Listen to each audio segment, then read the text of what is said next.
Korea to Germany. From Alaska to Puerto Rico. All over the world, the United States Army is on the alert to defend our country, you, the American people, against aggression. This is the big picture. An official television report to the nation from the United States Army. Now, to show you part of the big picture, here is Sergeant Stuart Queen. How do you do? The fighting in Korea has pointed up the importance of firepower and mobility for our Army. The men of our armored force can boast of both qualities of modern warfare. Here is our armored force in action, in training camps at home, overseas in Europe, and in Korea. The prolonged, bitter fighting in Korea has again demonstrated the versatility of armor.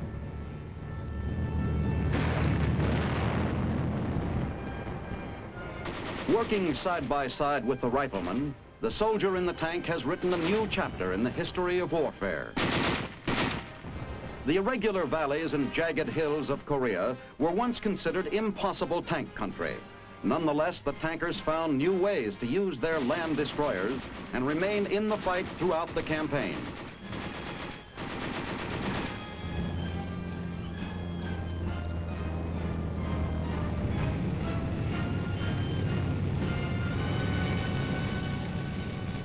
After overcoming many of nature's obstacles, tanks fulfilled a variety of missions. They were the short, hard punch of limited infantry attacks, destroying enemy machine guns and blasting enemy bunkers, which held up the advance of the UN foot soldier.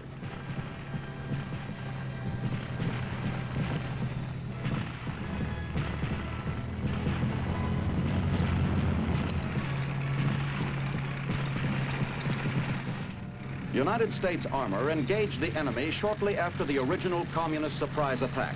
In the early, desperate days of the Korean fighting, light Chaffees used in the Japanese occupation were thrown into battle by elements of the 24th Division.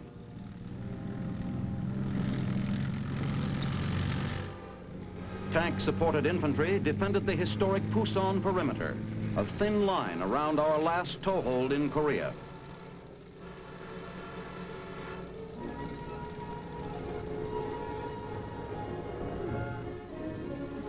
When the UN surprise landing behind the enemy lines at Incheon relieved the pressure in the south, an armored task force of the 1st Cavalry Division broke through the Naktong River line for a rapid drive north. Coordinated with this sweep of armor was the drive of the 7th Infantry Division southward from Incheon. When these two forces met, they trapped 50,000 North Korean troops, defeating the communist plans for a quick victory.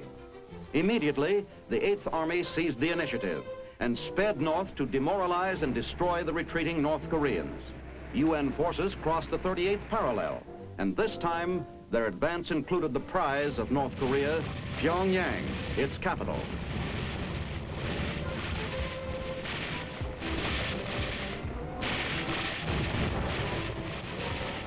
Even while American tankers were fighting their way into Pyongyang, Red forces retreating to Manchuria were being cut off 38 miles north of the town by paratroopers of the 187th Airborne Regiment.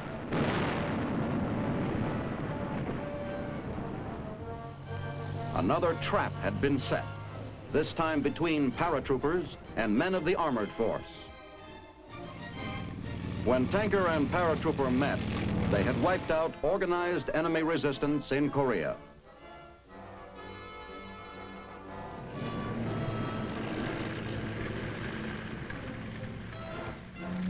The Korean fighting was renewed with the entry of massive Red Chinese forces. In the many months of seesaw fighting which followed, 8th Army tanks backed up the infantry all along the battlefront.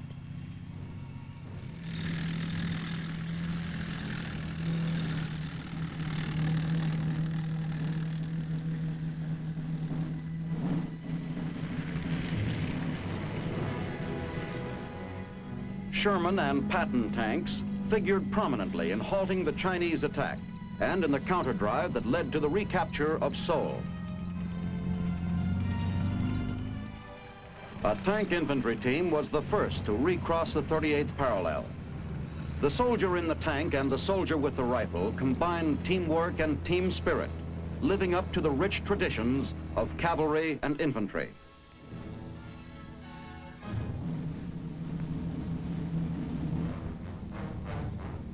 Here's a demonstration of how tanks and infantry fight. The rifleman clears the way for the tanks, while the tanks use their machine guns to destroy enemy automatic fire. Despite the rugged Korean terrain, the tank has performed an endless variety of services. It has climbed up steep hills, cooperated with the Air Force in joint attacks, and provided accurate covering fire for infantry units engaged in probing enemy positions on high ground.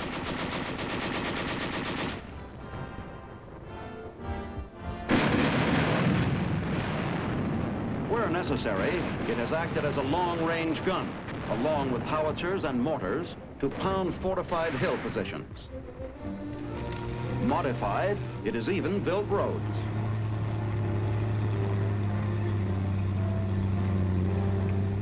American armor has fought against overwhelming enemy strength. The results were measured in enemy casualties and prisoners of war. The tank has unique characteristics, placing it apart from any other modern weapon. Let's take a closer look at these characteristics which make it so formidable in the field. First superiority of the tank is its prodigious firepower.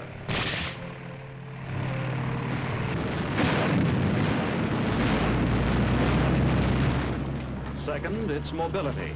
That is, speed and capacity to maneuver. Third, its armored protection. Since the days of medieval knights, man has attempted to place a protective barrier between himself and enemy weapons. Today, modern armor keeps pace with the increasing effectiveness of projectiles. The major factor in tank planning is the ratio between tank firepower and tank size, which affects the tank's mobility. Planners know that a tank's maneuverability and speed may be as protective to the tank as its firepower. Finally, the tank brings into combat a psychological factor. Its shock action.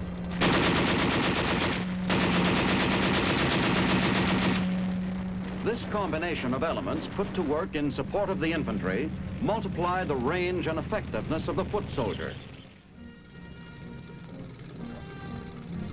who in turn lends his nimbleness and broader field of vision to the tank crew. The rifleman can direct tank fire by smoke fire of his own, which calls the target to the tank's attention, or by hand signals, or radio telephone. He can set off a prearranged flare signal.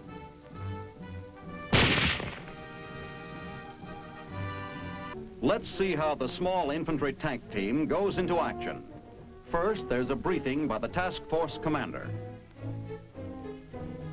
Next, there's a maintenance check of all equipment. The small unit leaders of infantry and tanks who will team together receive their specific orders. This is followed by a reconnaissance of the terrain, always carried out personally by the leaders. At each hour, the tanks move out of their assembly areas.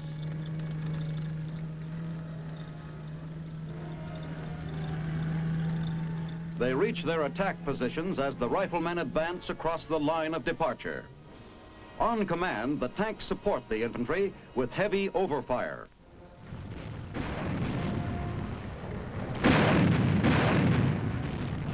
As the attack continues, riflemen and tanks advance together. Coordinated fire keeps the enemy pinned down.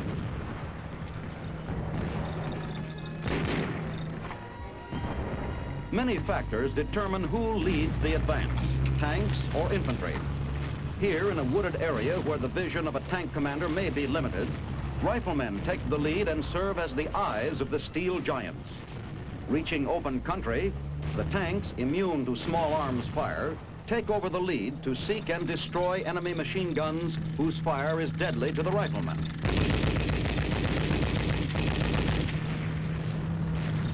Close teamwork is the key to success. Here, an enemy anti-tank gunner is nailed by heads-up action on the part of a rifleman. Approaching the enemy trenches, heavy automatic fire forces the rifleman to take cover, but the protected tanks roll through the fire and over the enemy positions, enabling final mop-up action by the rifleman.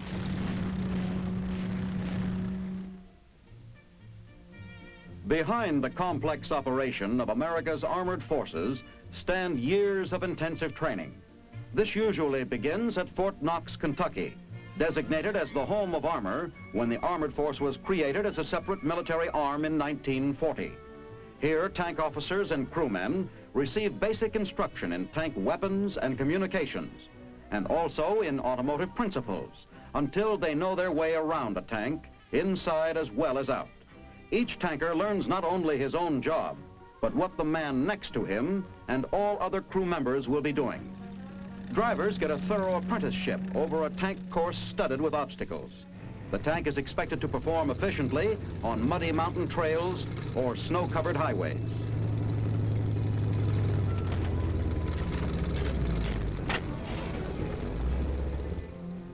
Time trials add an extra element of pressure.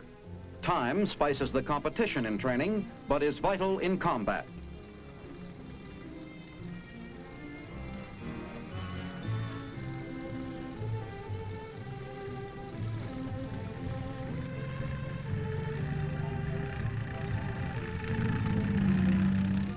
Gunners acquire the essentials of ammunition knowledge and firing techniques.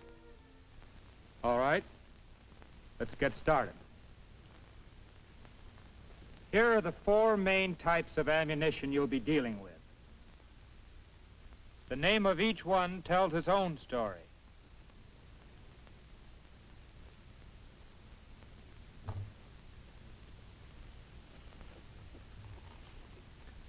This is shot, a high-velocity projectile that drills its way through heavily armored targets.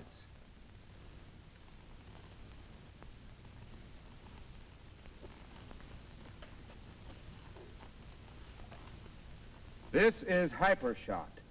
It has a terrific muzzle velocity. You probably fired it in basic, so you know how fast it gets out there. Both shot and hypershot can punch holes in heavily armored targets like tanks, pillboxes, and fortifications. Both projectiles have a tracer element in the base. When you fire them, you can see a reddish glow marking the shot.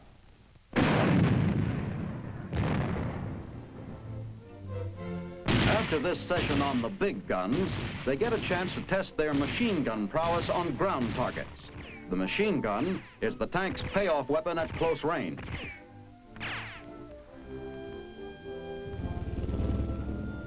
As the members of the tank crew begin to function as a unit, they are drilled in such coordinated operations as the capture and search of prisoners, an important factor in assembling of military intelligence. For tank leaders who must meet particularly high standards of alertness and resourcefulness, there is a rigorous special test. Advanced tank training at the division level is carried on both at Fort Knox and at other bases scattered around the country. The 7th Armored Division, for example, was training in the fall of 1952 at Camp Roberts in the west central section of California.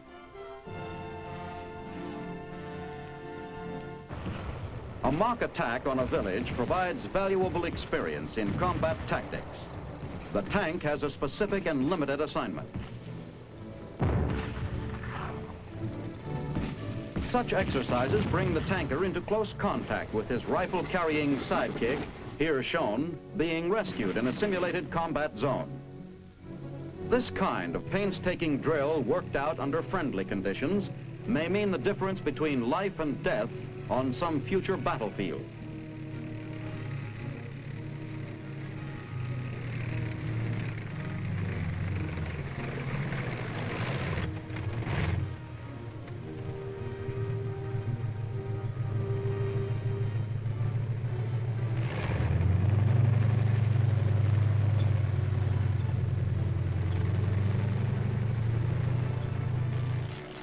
Farther south in California, at Camp Irwin, large units undergo training in advanced tank maneuvers. These include training in tank movements, counterattacks, and delaying actions.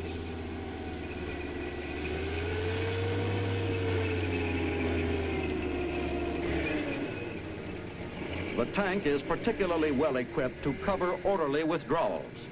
After concentrating heavy firepower from behind the safety of its armor, it is able to rapidly leave the area.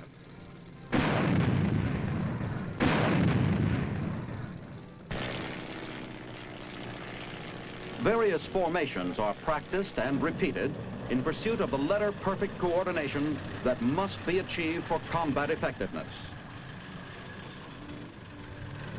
An exercise in mobile defense involves liaison with reconnaissance aircraft.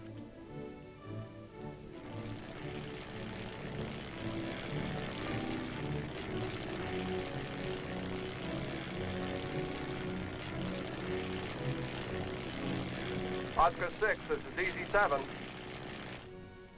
Enemy column, near coordinates 267 515. Heading south on road. About 15 tanks, plus 5 infantry carriers. Also nearly a company of dismounted infantry, with about 15 tanks. At coordinates 266 512. Advancing through the wooded area west of the road. I'll call for artillery fire. Over. Roger, out. The fine points of tank infantry coordination are practiced until they become a matter of instinct. Here, riflemen wait for tank flamethrowers to burn out enemy pillboxes, after which the foot soldiers can resume their advance.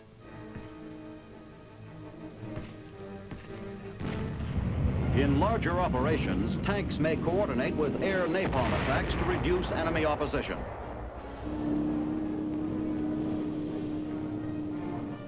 Here is the climax of training in night vision and night maneuvers.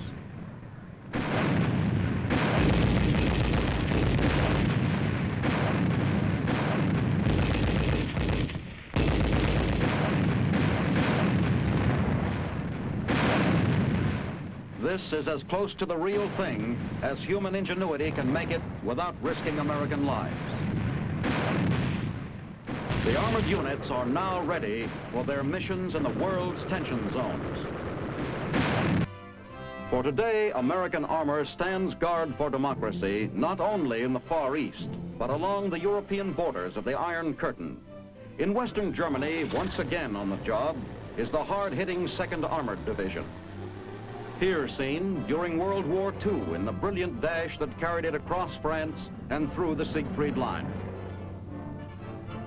After the war, the 2nd Armored became a training division at Fort Knox, and then in 1949 was transferred to Camp Hood in Texas for final brushing up before returning overseas. Texans enthusiastically greet the proud wearers of the Hell on Wheels insignia. Passing in review is a big package of American mechanized strength, the full armored division. Its massive tank power is backed up by mobile infantry, artillery, engineers, and other supporting elements. At Camp Hood, the men of the 2nd Armored had a spell of routine camp existence. Daily maneuvers brought their battlefield skills to a final peak. But before many months, there was another mammoth parade, this time in Farewell to the States. First step in the 5,000-mile trek to Germany was a train ride to the port of Houston. Finally, there came the inevitable farewells.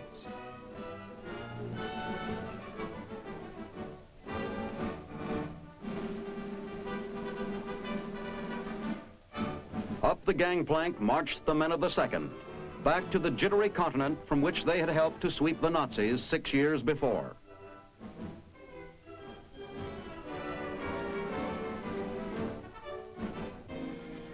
After a friendly welcome on their arrival at Bremerhaven, Germany, they continued on to their assigned base at Baumholder near Mannheim.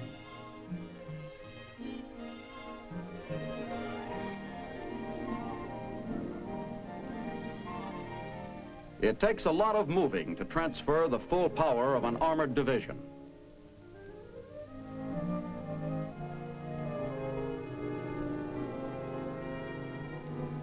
But it didn't take long for the men of the 2nd to set up in business again.